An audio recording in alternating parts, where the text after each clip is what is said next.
Cool. First off, congrats on the movie.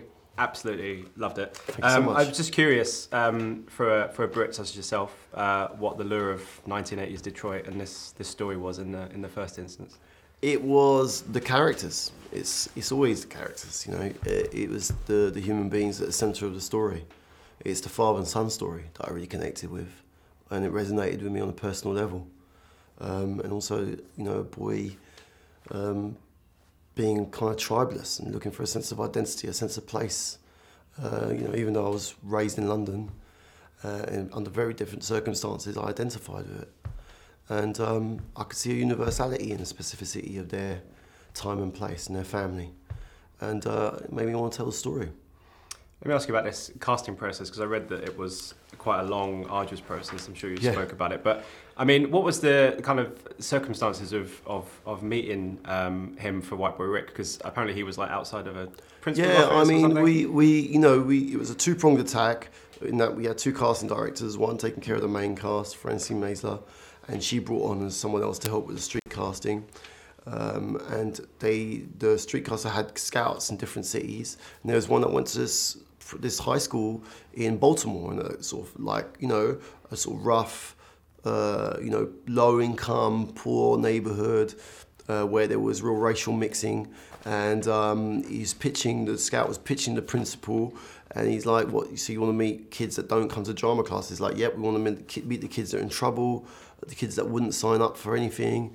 We want to encourage them to come." And as the principal was walking out of the office, he was like, "Well, you can start with this one here." He was waiting outside the office because he was in trouble, and he ended up being in the film. It's pretty incredible that you picked him It's out mad. of... It is really mad. I mean, when we talk about it with him, we laugh, like, you know, Matthew McConaughey. The whole thing was like, Matthew McConaughey couldn't believe it. You know, he couldn't believe that story.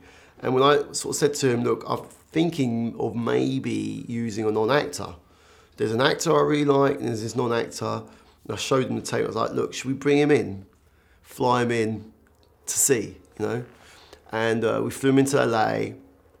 By that period, because he was a non-actor, to give him a fighting chance, I'd already done some workshops with him to prepare him, and I got him an acting coach, and you know, he put some hours in. And then when it was time, I was like, "Let's fly him out," and we brought him out to LA, and we spent a day together. And he didn't know who Matthew McConaughey was. So he wasn't remotely starstruck, which was really handy. He was completely... I was just nervous he's not going to be himself. He was like completely fine with it. And it was quite extraordinary watching them together, the chemistry.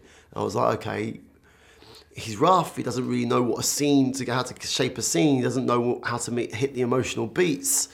But there's an authenticity to it that's undeniable. And the chemistry between him and Matthew, and more importantly, it sort of anchored Matthew. It meant that Matthew couldn't be in a Matthew McConaughey film. He had to be in a different version of himself. He had to bring it down and be in this kid's film, in Richie Merritt's film. Yeah. And I cast a relationship. I loved them together.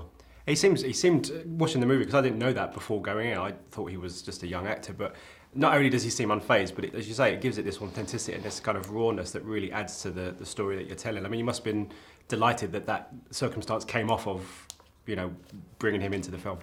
Yeah, I'm glad you think so. You know, it kind of adds an edge to it. At times, he refuses to do what a dramatist would expect from an actor, or he was more real in that he was like he's had to put up a certain armour, right, to defend himself, if you like. He's at the age of 15 been through so much trauma already in his own life that he brought this side to Rick that the real Rick had and described, where he had a certain defence, and so he doesn't emote or behave the way you'd expect a kid his age to behave, because he's been through so much. So it's kind of emotionally distancing. It's quite peculiar quality, you know, that he could bring to it and sort of inform the film a lot. His dynamic is great, but obviously you've got this amazing ensemble, obviously Matthew McConaughey, but then you've got Bel Powley, who's fantastic, and Bruce Dern, Piper Laurie, Brian Tyree Henry. I mean, the eclectic mix is so fantastic, and it really adds to the movie. I was very lucky. I was very lucky with the cast. I mean, Bruce Dern, Brian Tyree, Bel Powley, Matthew McConaughey, you know, I mean, it was crazy. It's like being given the keys to an incredibly beautiful car, and you just hope you're not going to crash the thing. Yeah, Do you know what I mean? absolutely. You're just like, oh my God, what a responsibility. They were great, you know, and I learned a lot from them. They all got imparted a bit of wisdom, and Bruce Dern is just incredible. Like he had us all in the palm of his hands. You know, Yeah. he could tell you anecdotes all day long. Well, I love the film, so thanks so much for your time. Thank you so much for your time. Thank you so much. Well, Cheers. man. Ladies and gentlemen, you're watching Hey You Guys! Hey You Guys, huh? Hey, you guys. Is that from the Goonies? It is indeed, yeah. Nice. Hey, you guys!